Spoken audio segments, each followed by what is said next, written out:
Welcome, everybody, to another edition of the Yonkers Voice. Today we have a very special guest, former Mayor Ernest Davis of Mount Vernon, sitting with us. We're actually at his place on 5th Avenue in Mount Vernon. Now, a couple of things we're going to be discussing today. Life after politics, what Mayor Davis's views are on today's mayor and how the city is running. And welcome to the show. Thank you very much. I'm glad to be here. Mayor Davis, you have a long background in politics, stemming back from the 70s. You broke in as the first black building commissioner in 77? 77. You then went on to county legislator for how long? 12 years. Then you escalated to mayor and held that position for nearly 2 decades, losing 16 years. 16 years. Leading up to the events of your last of this last election, where you lost to Thomas. Well, I lost to a lot of people. Well, you lost to a lot of Thomas people. was the eventual winner. What would you say Thomas's what was the difference between the voters, between you and Thomas? I knew what I was doing, and he didn't. When he came out, it seemed like he was overzealous. Well, Thomas is. He spoke about crime being reduced.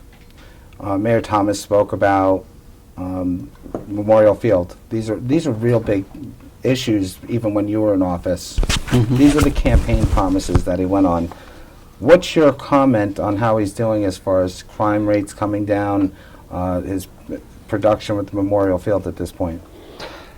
I think it speaks for itself. I think that, in my opinion, he is the wrong person for that office. He says a lot of things, and he reminds me of Trump. In fact, we nicknamed him Baby Trump because he spins, and some people like that, obviously. But to get back to the election, I think the real reason for the loss is, number one, he did have, to give him credit, he spun a lot of things, and he worked to reach an audience that perhaps we didn't reach. But the real fact, remember, there were a lot of heavy hitters in that race. You had the controller in the race, state senator in the race, the former mayor in the race. And so the population couldn't take that many people of the same ilk. The other thing is that a lot of people supported him from outside of the city. And so you put that combination together, you have a problem. Plus, the other thing is, I think people are just tired of hearing Ernie Davis. A man with your experience, again, stemming back into the 70s, breaking in to the city, bringing, kind of like a rising up, of the cultures and working together. At one point, Mount Vernon was heavily populated with white America. And you'd come into the picture. You brought it up to this level. Would you agree? Yeah, we did a lot of things. I mean, we Sanford Boulevard, we did the parks, I designed a roundabout, we did Hartley Park. I would say the last 4 years of my tenure was the most productive. And when we left with over $1 billion in construction projects. So technically, we should never have lost the election, but especially to a young person who had no experience, hadn't shown anything on the council but consternation and inaccuracies. Memorial Field, he did all he could to stop Memorial Field. Now, how did he do that? Oh, he went to the DEC. He went to the county, and I think together with he and the legislator Lyndon Williams, they joined forces, withheld the money from the county. So they prevented you from moving forward with the Memorial Field. rehabbing on Memorial Field? I think That be a fair Lyndon statement? Williams was the main culprit because he withheld the money. Remember, I'm an architect, and I had figured if I could have gotten that $6.3 million from the county, and everybody promised it. Kapowitz promised it, Astorino promised it, and the word was around that the legislator, Lyndon Williams, wanted to hold up the money. It seems that Thomas, at this point, before I jump ahead of myself, I want to say, guys, that Thomas, it appears from what I'm reading in from local sources that Thomas is having a hard time with the city council right now. And I have Thomas quoted as stating Mount Vernon needs to be broken up. Is that something we've heard before from a mayor, and how does that sit with you? Thomas absolutely knows nothing about what he's talking about. Number one, the council is acting the way it should act. You have a runaway mayor. He cares nothing about the legal entity of anything. The charter, he's having functions without going to the council. The council is within its right to do what it needs to do. The council is the only break from a mayor that is totally out of control. He seems to be having a problem. I've not ever heard of anybody, a city employee specifically, having a hard time cashing a paycheck. And he's reaching across, and he's again quoted blaming the comptroller of Mount Vernon. Was there a special relationship between you and the comptroller? No more than we had a working relationship. But I never knew that the mayor had so much power. He just does what he wants to do, and he puts a spin on it as if the council is preventing him from doing things. Yes, they are. And is that something that the mayor, though, is that spinnable? Is that something that the controller is really responsible for, or is that? You mean the paycheck? I think that people would want to know, and if there's a problem with payroll, can the mayor come in and step in and do something about it? I mean, he's quoted as stating that the comptroller is still on a system and that she's writing out handwritten checks. Is that? No, something there is nothing that this mayor won't say. The controller, and we've had our problems, but she's a fairly good controller. But it's just like oil and water, because he comes up with things that is not sustainable. And she is the break from just having a totally runaway government. If you were still in office, how would you resolve that issue? Any issue is solvable if you work together. But if you're designing so that you want to make the other person look bad, and ultimately the people suffer. And that's what you have now. Going back, right after we found out Mayor Thomas was elected, you weren't out of office, and city employees were written letters of termination. How did that feel?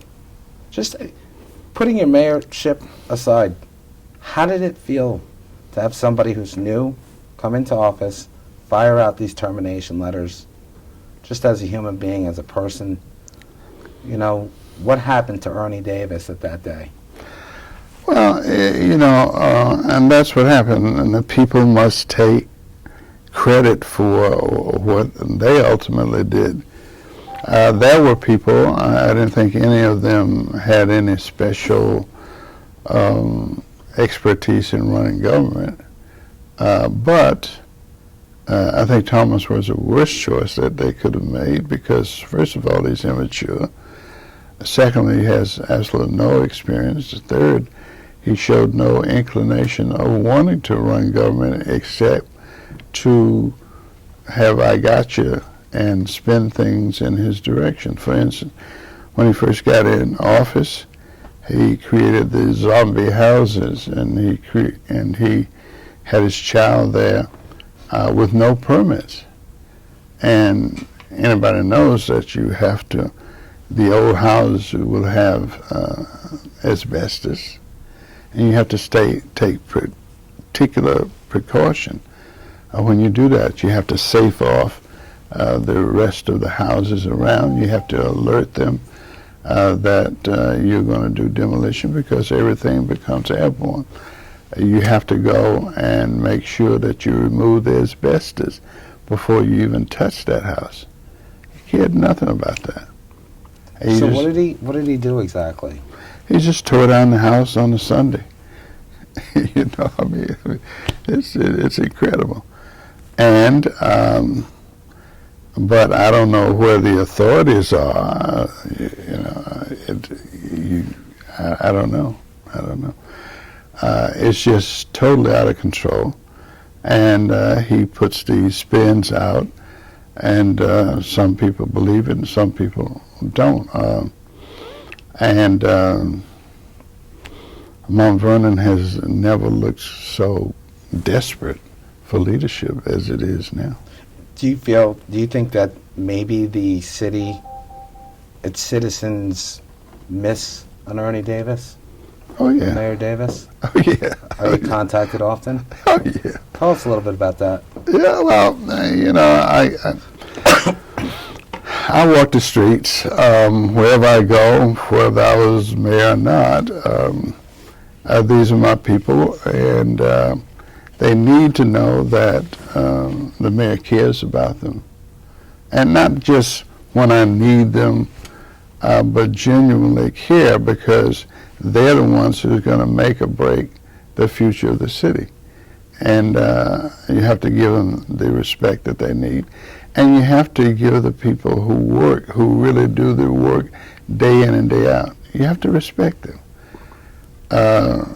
This young man has fired, I think, 40-something people.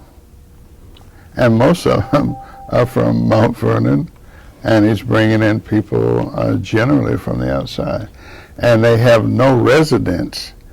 So if you're not forced to live here, you don't live with the consequences of your behavior. And the charter predicted that. If you're going to run a department, you can't live in Timbuktu. You have to stay here. You have to walk the streets. You got to feel the people, feel their concerns. But if you jump in your car and go to Jersey or Connecticut or Long Island, how does that work? Speaking of employees, I want to ask you, when Mayor Thomas hired Kelly, former captain, he was praised. Yeah, he was praised. What effect did that have on you, and how did you feel about that? About what? About him? About Kelly coming in, the new. Kelly obviously was promised that he would run several departments, which is in and of itself is not bad. The thing about it, though, is that the charter doesn't permit that. So you can't just take over departments because you feel that that's the right thing to do. There's protocol. There's something called a charter, and the charter explicitly lays out special positions like police commissioner. Now, you might think it's a good idea for the police commissioner to run the fire department and other departments, but that has to go through a formal process. You can't just do that.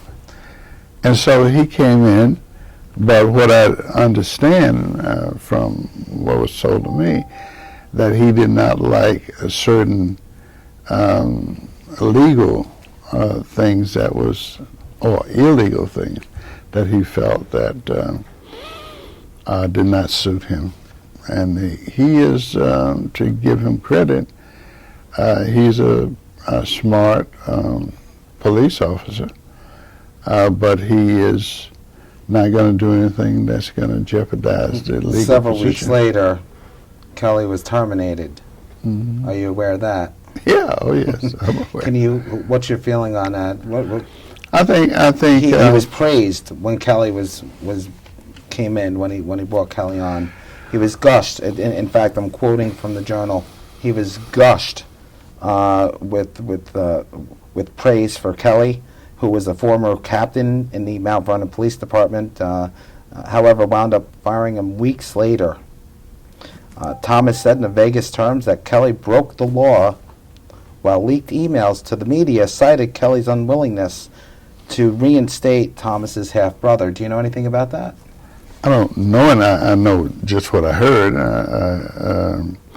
I heard it was surrounding some illegality. I don't know if it was Thomas's brother, half-brother, or whatever, but there was a difference of opinion as to what was legal and what was not legal. And Kelly is not the type of person that's going to get himself involved knowingly in an illegal act. So from what is out there, this is what happened.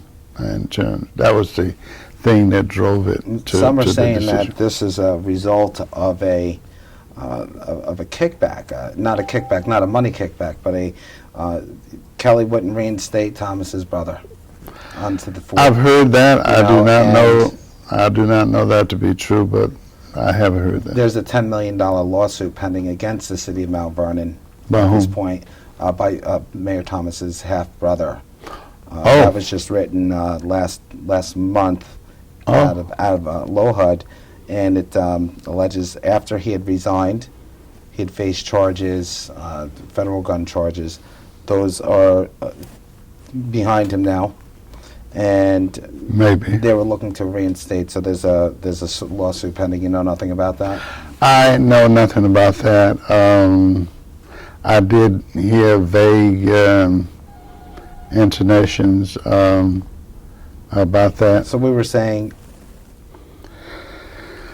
I think when you drag things up, there are consequences to it.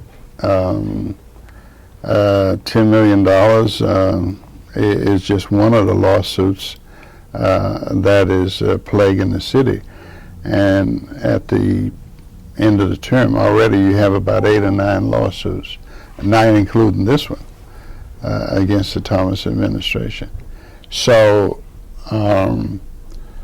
when his term is over, assuming he makes it through the 4 years, the city is going to have a big problem, because not only do you have to defend it, the lawsuit, then the insurance companies who will look at it, and they will make you either put up a lot of front money, or maybe not even insure you. that sounds like it could be catastrophic. And not only If they that, don't then you insure got you. the, then that's connected to the bond rating. Right. So what is it doing? It might seem like it's isolated. It is not. You got the bond rating and say, look, you got all these suits. Who's going to pay it? And then they start looking at the budget and your ability to pay. And so that's waiting out there. That this is a very serious time in the life of Mount Vernon. Through your tenure, had you ever faced those types of issues? What is that? The bond ratings, the insurance. We did in the early part, and this is, I went down with a controller, and what they're interested in is the health of your city and the ability to drive the economic wedge to make your city a healthy one. Now, if they see you struggling on some basics, such as the lawsuits, such as your ability to pay, already if you really look at the economic condition of Mount Vernon, it's not so good. But it would be better if you were able to show that you got, what we did is we left $1 billion of construction. And all you have to do, and I informed the mayor, said, you're in good shape unless you mess it up. Because I wanted him to do as good as he possibly could do. And but it's turned totally 180 degrees around. Has Mayor Thomas reached out to you at all? Picked up the phone, said, hey, I could use a little help here. Well, yeah, no, because I think we started off when he won. I met with him 4 times and then said, look, if there's anything I can do to help you, I will. I said, but the people that you have around you do not want to see us together. Because I would tell them immediately, this is crazy, you can't do this. And he's imploding. And they don't basically care as long as they get what they want out of the situation. I've read that Thomas is having, again, some issues with the city council. Is there any chance that you would walk in and afford the ability to be a liaison for the mayor, so in order to help the growth?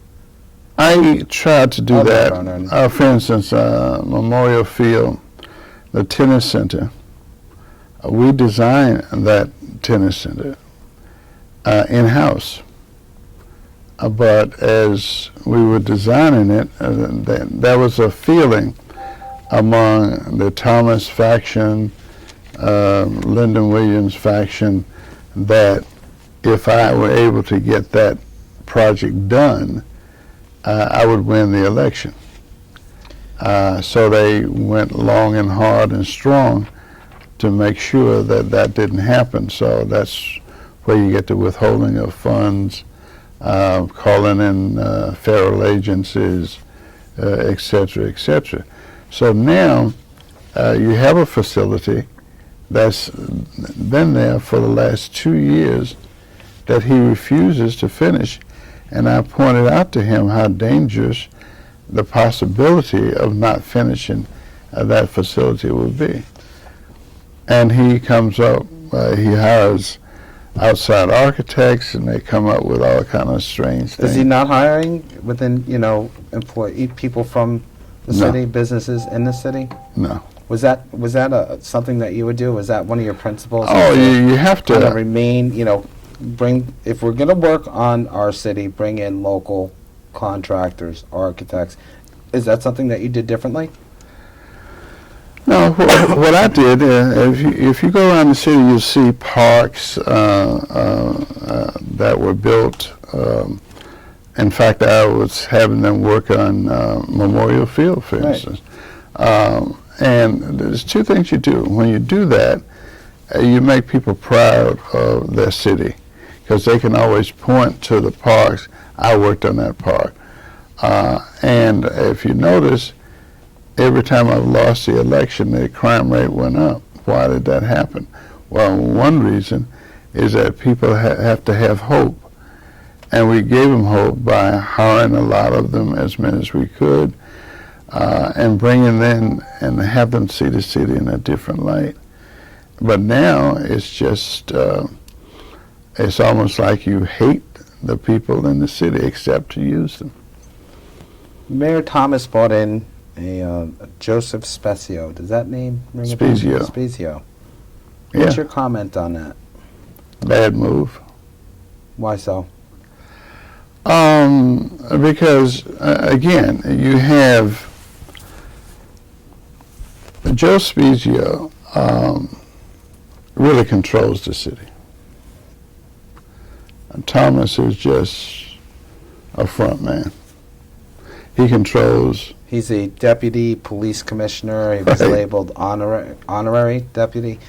Can you tell us a little bit about, or tell our viewers a little bit about what an honorary deputy commissioner, police It commissioner really has. that something It's that- just what it is. It's honorary. Right. Is that something you had appointed during your administration? Yeah, I Did you have- appointed deputy, but the person who really runs the police department is the police commissioner, Right.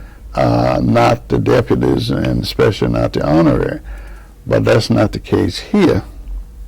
I understand he's a garbage haul. He was a garbage hauling A executive. Carter, yeah. Right. How does that role fit into the police in any police manner? Well, it's a role. You can create anything. I mean, you know, as a mayor, you can appoint a deputy, but a deputy really does, especially an honorary, doesn't really run anything. It is basically ceremonial. But in the case of Spiezio, he is running things. He has, from what I'm told, he runs DPW. He runs the building department, the law department, the planning department. So if you really want to get something done, his influence is heavy. And so only in Mount Vernon this could have happened, and only with this mayor it could have happened. I'm perplexed with your answer. One person. Why is Spiezio so important? How did that happen? Well, from what has been told by many people who come to me is that Spiezio was his chief contributor. He was with him when he couldn't raise any money, and Spiezio is the big guy. Why such the interest? Well, it's And is very clear. Spiezio a Mount Vernon native? Or? No. Spiezio is a businessman, and that's a good business decision that he made. He found a young man didn't know too much. He could control a situation and does. So for him, it's a good business arrangement. Nobody can give him violations for infractions because he controls the building department. He controls the planning department. He controls DPW. Everybody knows that. It's a lot of control. It can only happen in Mount Vernon.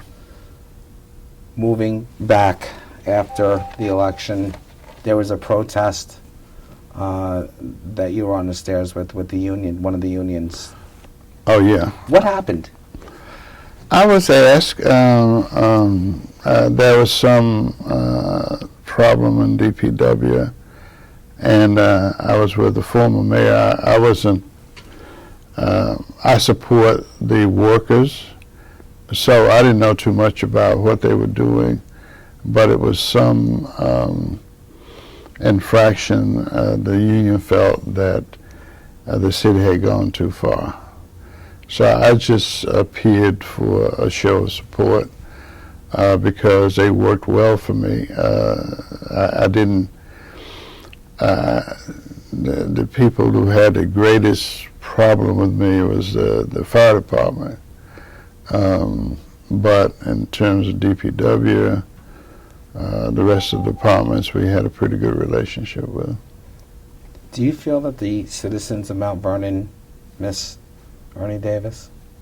Oh yeah, because you know it's a comparison. I mean, they knew if I said no, that's what I meant, and but I was never out to hurt anybody. Maybe a few I should have, you know. Right. But you have to just be honest and forthright with people who they do the work. Fire department is doing what the fire department does. The police department does what it does. DPW. And you gotta, and some of the greatest work that we've done in the city was in-house by DPW. DPW I leaned on more than I guess any other department, because there were people who worked at the park across from Lincoln Lounge. They worked through the winter for me. They hauled the rocks from Memorial Field over in that park, and they carved them, and we have a very good-looking park. But that was done in-house. All around the city, I had people who would work for me, and they were proud. They were proud of what they were doing, because as an architect, because I was very interested in what they were doing, and I could see that they would look back and see the work that they were doing. You go to Hartley Park, you go to a little place we have for veterans. We carved out a niche there. I designed that, and they put it together. I didn't go out outside of the city. We have a lot of a Memorial Field. What I was planning on doing is using them to help me restore that field, and they were happy to do that. And now all of it is just spinning, and it's just a ripoff. I can't give any other intonation for it, but it's a ripoff for the city. They have hired architects who don't have sense enough to put a roof on. Now they say, oh, the roof is a problem. And this young man is not trained in architecture. None of them are. And now they're going to put a big bill out there for the city to pay for. And then I had the architects who originally were working on Memorial Field. I hired them again to redo Memorial Field. I have the plans to redo Memorial Field right now. All you got to do is implement those. Was that something you took from the office? No, I didn't. I mean, you know, it's a joke. But they will say anything and say, oh, Ernie Davis did this, Ernie Davis did that. Well, Ernie Davis, if you want to talk, let's talk. We made mistakes just like anybody else. But I tell you what, just go look at Memorial Field, go look at what was left in its wake. We had, the city was in good shape. The crime rate was reasonable. The money was building. For instance, if you take the IDA, Industrial Development Agency, we had $4 million in that account, and that was to help developers with their project. You know what they did? They have about eight or nine people that they pay out of that fund. And it's not designing it. It's going to be a big problem because the state controller is going to come down and they're going to see that you're using this as a cash cow to pay consultants that has nothing to do with the IDA. What would you do differently? The exact opposite of what's being done. He ran on a campaign of Memorial Field, reducing street crime.